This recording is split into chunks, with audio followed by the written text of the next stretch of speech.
نحمده ونصلي ونسلم على رسوله الکریم۔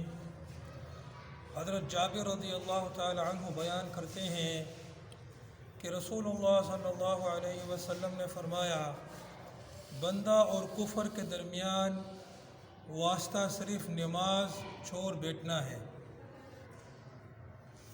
بندہ اور کفر کے درمیان صرف نماز کو چھوڑ بیٹھنا ہے۔ یہ مسلم کی حدیث ہے۔ ابو درداء فرماتے ہیں کہ دنیا میں سب سے زیادہ محبوب ہستی نے مجھے یہ وصیت فرمائی کہ دیکھو، اللہ تعالیٰ کا کسی کو شریک نہ ٹھہرانا، اگرچہ تیری بوٹی بوٹی اڑا دی جائے یا تجھے جلا کر خاک بھی کر دیا جائے، اور کوئی فرض نماز جان بوجھ کر ترک نہ کرنا، کیونکہ جو قصداً نماز قضا کرے اللہ تعالیٰ اس سے بری ذمہ ہو جاتا ہے۔ اور ایک بات یہ نہ بھولنا کہ شراب ہرگز نہ پینا، کیونکہ یہ تمام گناہوں کی کنجی ہے۔ عبداللہ بن شقیق بیان کرتے ہیں کہ آن حضرت صلی اللہ علیہ وسلم کے صحابہ بجوز نماز کے کسی اور چیز کو ایسا نہیں سمجھتے تھے جس کا چھوڑ دینا کفر ہو۔ بریدہ رضی اللہ تعالیٰ عنہ کہتے ہیں کہ ہمارے اور ان کے درمیان جس چیز کی بنا پر عہد ہے وہ نماز ہے، تو جس نے نماز چھوڑ دی اب وہ کافر ہو گیا۔ بعض علماء کا خیال ہے کہ یہاں ضمیر کا مرجع منافقین ہے، چونکہ یہ جماعت دراصل کافر تھی مگر مسلمانوں کے ساتھ نمازوں میں شریک بھی رہتی تھی، اس لیے اس روشن عمل کے بعد ان کو خلا کافر کہنا آئین اسلام کے تحت نہ آ سکتا تھا۔ جب ان سے یہ عمل چھوٹ جائے تو اب ان کے کافر کہنے میں کوئی امر مانے نہیں رہتا۔ عقیدے کے لحاظ سے تو وہ پہلے بھی کافر تھے، اب عمل کے لحاظ سے بھی کافر ہو گئے، لہذا اب ان کے جان و مال کے احترام کا جو عہد تھا وہ ختم ہو جاتا ہے، اور ان کے ساتھ وہی معاملہ ہوتا ہے جو ایک کافر کے ساتھ ہونا چاہیے۔ آن حضرت صلی اللہ علیہ وسلم کے عہد مبارک کا جو نقشہ ہے اس کے مطابق تو ان حدیثوں میں کوئی اشکال ہی نہیں۔ اس میں دو ہی قسم کی جماعتیں نظر آتی ہیں، یا نمازی مومن یا کافر۔ کافر کو تو نماز سے تعلق ہی کیا ہو سکتا ہے۔ اس نقشے کے مطابق کافر کی سب سے کھلی ہوئی علامت ترک صلاح ہے۔ دور انقلاب و انحطاط نے اب درمیان میں ایک طبقہ ایسا پیدا کر دیا ہے جو مومن ہونے کے ساتھ تارک صلاح بھی ہے۔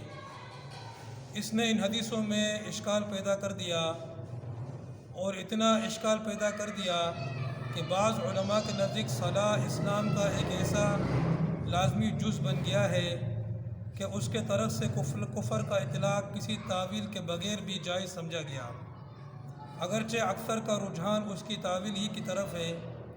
بہرحال نماز کو شریعت میں اتنی اہمیت حاصل ہے جتنی کسی دوسرے عمل کو نہیں۔ کفر کی تعویل و عدم تعویل کی بحث سے علیحدہ ہو کر مومن کا تو یہ بہرحال فرض ہونا چاہیے کہ وہ ایسے عمل سے دور ہی رہے جس پر حدیثوں میں کفر کا اطلاق آ چکا ہے۔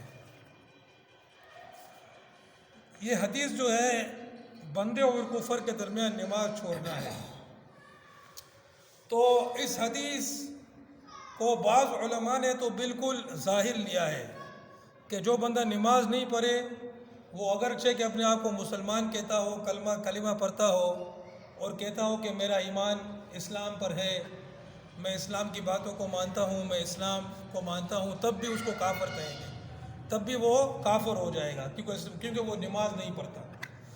لیکن اکثر علماء جو ہے وہ اس کی تکفیر نہیں کرتے ہیں ایسے آدمی کی، اس کو بالکل کافر نہیں کہتے ہیں، لیکن یعنی کہ اس کو اس طرح کہتے ہیں کہ وہ اعمال کے لحاظ سے کافروں کی طرح ہے، اگرچہ کہ وہ اس کو مسلمانوں کی صفوں سے بالکل نکالتے بھی نہیں ہیں، مگر اتنا برا ہے اور اتنا جو سنگین قسم کا فاسق ہے، گنہگار ہے کہ وہ کافروں کی طرح ہو گیا ہے۔